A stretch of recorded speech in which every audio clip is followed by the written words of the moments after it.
Welcome to my channel exam first. তো আজকে আমাদের যে ক্লাসটা আমরা করব সেটা হচ্ছে এসএসসি এসএলএসটি ইন্টারভিউ প্রিপারেশনের উপর ইংলিশ সাবজেক্টের উপর।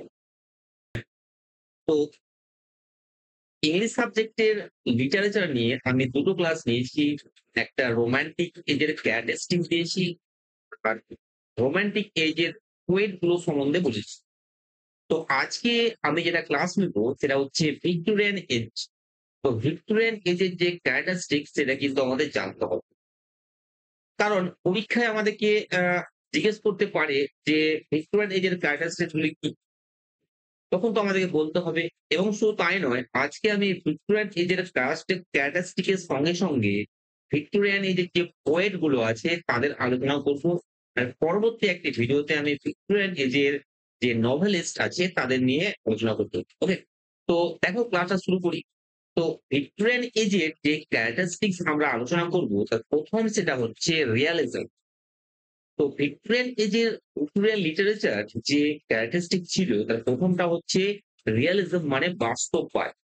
Literature focused on real life. যে সাহিত্য ছিল সেটা বাস্তব জীবনের উপরে ফোকাস করতো। অ্যান্ড এভরিডে স্ট্রাগলস, দৈনন্দিন যে সংগ্রাম সেটা, সোশ্যাল প্রবলেম, সামাজিক সমস্যা, and condition of ordinary main and women. তো সাধারণ মানুষের যে কন্ডিশন সেগুলো নিয়ে হতো, যেমন ডিকেন্স করেছে, জর্জ এলিয়ট করেছে তাদের নোবেলসের মাধ্যমে। ২ নম্বর পয়েন্ট যেটা আমরা দেখবো সেটা হচ্ছে, বা ক্যারেক্টারিস্টিক যেটা আমরা দেখবো সেটা হচ্ছে ডিডাক্টিক পারপাস। ডিডাক্টিক পারপাস মানে শিক্ষামূলক উদ্দেশ্য। তো শিক্ষামূলক উদ্দেশ্যটা কি ছিল? তো স্ট্রং মোরাল টোন ছিল, মানে নৈতিক দিক দিয়ে এটা একটা তাদের উদ্দেশ্য ছিল নৈতিক সংস্করণ। তো যেমন writers took to instruct and reform society through their works। যে লেখকগুলি ছিলেন তারা তাদের কাজের মাধ্যমে সমাজকে রিফর্ম করতে চেয়েছিলেন। তো এটা একটা ক্যারেক্টারিস্টিক্স। ৩ নাম্বার দেখো কি বলছে, সোশ্যাল ক্রিটিসিজম, সামাজিক যে সমালোচনা। তো সামাজিক সমালোচনাগুলো কি, কি বিষয় ছিল? তো পভার্টি, দারিদ্রতা, ইন্ডাস্ট্রিয়া সরি ইন্ডাস্ট্রিয়ালাইজেশন, শিল্প অ্যান্ড ক্লাস কনফ্লিক্ট, শ্রেণী সংঘর্ষ, child labour and women's rights, এটা নিয়ে। ৪ নাম্বার যেটা হচ্ছে conflict between faith and doubt. Faith and doubt এর উপর যে ফেথ অ্যান্ড ডাউট এর মধ্যে যে কনফ্লিক্ট সেটাও একটা ক্যারেক্টারিস্টিক ছিল। কারণ রিলিজিয়াস আনসার্টেনটি চলে এসেছিল, মানে ধর্মীয় নিশ্চয়তা ছিল না, কমে যাচ্ছিল সায়েন্সের জন্য, যেটা লিটারেচারে রিফ্লেক্ট হয়েছে। ওকে? যেমন ডারউইনস অরিজিন অফ স্পেসিস। তো ৫ নাম্বার টেক্সট খুব একটা দেওয়ার দরকার নাই। ৬ নাম্বার দেখো, পোয়েট্রি যেটা বলা হয় সেটা হচ্ছে reflection of poetry of reflection. তখনকার সময় যে ভিক্টোরিয়ান যে পোয়েট্রি গুলো ছিল সেটা হচ্ছে রিফ্লেকশন, প্রতিফলনমূলক কবিতা। যেমন ভিক্টোরিয়ান পোয়েট থেকে টেনিসন, ব্রাউনিং, আর্নল্ড এরা কিন্তু যে কবিতাগুলো লিখেছিলেন এনারা, তো রিফ্লেক্টিভ পোয়েম। ঠিক আছে? মোরালিটি, ডেসপেয়ার, হিউম্যান রেসপন্সিবিলিটি এগুলো। আরেকটা রোল অফ ওমেন রাইটারদেরও ভূমিকা ছিল। যেমন Brontë sisters, Elizabeth parrot, Browning, raised romance question. তো এগুলো আমাদের ক্যারেক্টারিস্টিক, মানে মোটামুটি ৩ থেকে ৪টে ৫টে তোমরা দেখে যাবে ইম্পোর্টেন্ট এগুলোর মধ্যে যেগুলো। এবার দেখো আমি যেটা আলোচনা করব সেটা হচ্ছে পোয়েট্রি। আজকে পোয়েট্রি আলোচনা করব, আর পরের দিন আমি করব নভেলস। তো পোয়েট্রি আ পোয়েট্রি দেখো ১ম যে কবি ইম্পোর্টেন্ট সেটা হচ্ছে অ্যালফ্রেড লর্ড টেনিসন। তো তার সময়কালটা আমি বলে দিয়েছি এটা। তো এখানে দেখো তার আমরা ১ম এ যেটা পড়বো সেটা হচ্ছে কিওয়ার্ডস। তার কিওয়ার্ডস কি ছিল? তোমরা একটু এগুলো দেখে নেবে, যেগুলো মনে হলে। মোটামুটি আমি দিয়ে দিয়েছি জাস্ট।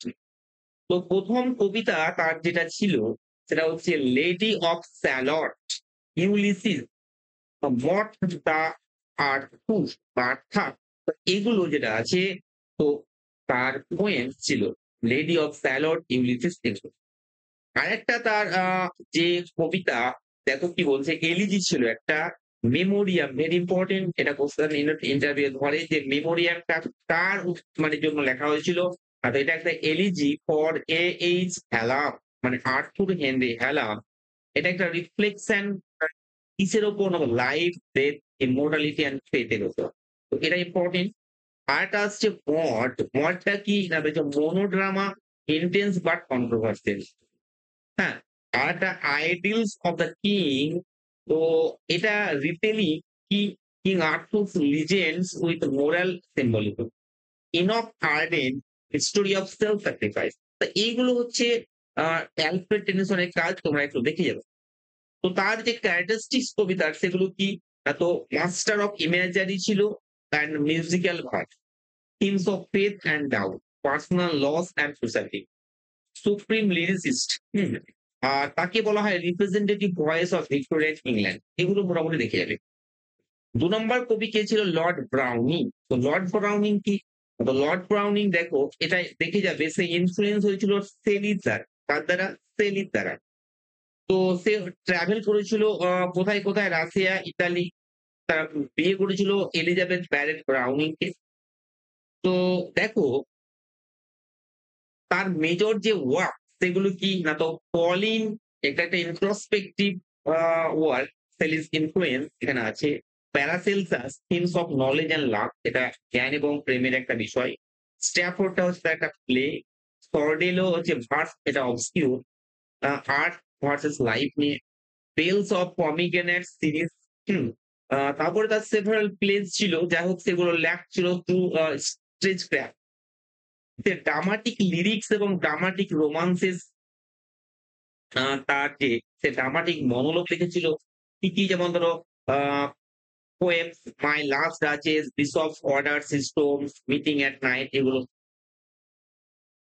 তারপরে মেন অ্যান্ড ওমেন, এটা masterpiece of dramatic monologue, dramatic persona, ঠিক আছে? এগুলো দেখে নেবে।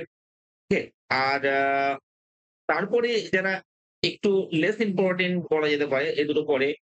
আচ্ছা, তার ক্যারেক্টারিস্টিক যেগুলো আছে কবিতার সেগুলো ভালো করে দেখে যাবে। এটা ইম্পোর্টেন্ট হতে পারে যে রবার্ট ব্রাউনিং এর ক্যারেক্টারিস্টিক গুলো কি? ড্রামাটিক মনোলগ কোন characteristic?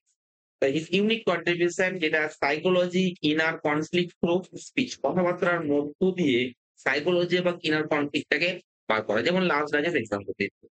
Philosophy and religion, faith in God's purpose ছিল, অপটিমিজম ছিল অ্যাবাউট লাইফ স্ট্রাগল। সেটা কোথা থেকে হয়? Rabbi, Ben, Ezra. Love poetry, intense, passionate and intellectual. Psychological depth, subtle analysis of character and motive. Okay? তো এগুলো characteristics. তারপরে বাকি যে কিছু কবি আছে দেখো, এলিজাবেথ প্যারেট ব্রাউনিং, তিনি কে ছিলেন? Wife of Robert Browning. তার লেখা যেটা সনেট হচ্ছে সনেট ফ্রম পোর্টুগিজ। ওকে? তো ২ নম্বর মার্ক ওয়ার্নেলটা ইম্পোর্টেন্ট। দ্য ডোভার ব্রিজ তার লেখা। ওকে? তো পোয়েট অ্যান্ড ক্রিটিক ছিল। এটা তোমরা দেখে নেবে। তারপর আদার ছিল ডান্টে, গ্যাব্রিয়েল রসেটি, ক্রিস্টানিয়া রসেটি, এগুলো। তো এগুলো মোটামুটি ভিক্টোরিয়ান এজের কবিতা সম্বন্ধে, পোয়েট সম্বন্ধে যথেষ্ট। এগুলো জানলেই পরের দিন আমি বা নেক্সট যে ক্লাস নেবো তখন আমি নোবেলসটা আলোচনা করব। ওকে? এবং এসেস সম্বন্ধে যেগুলো আছে সেগুলো আলোচনা করব। যদি তোমাদের ভিডিও ভালো লাগে অবশ্যই লাইক করবে, সাবস্ক্রাইব করবে। Thank you. Thank you.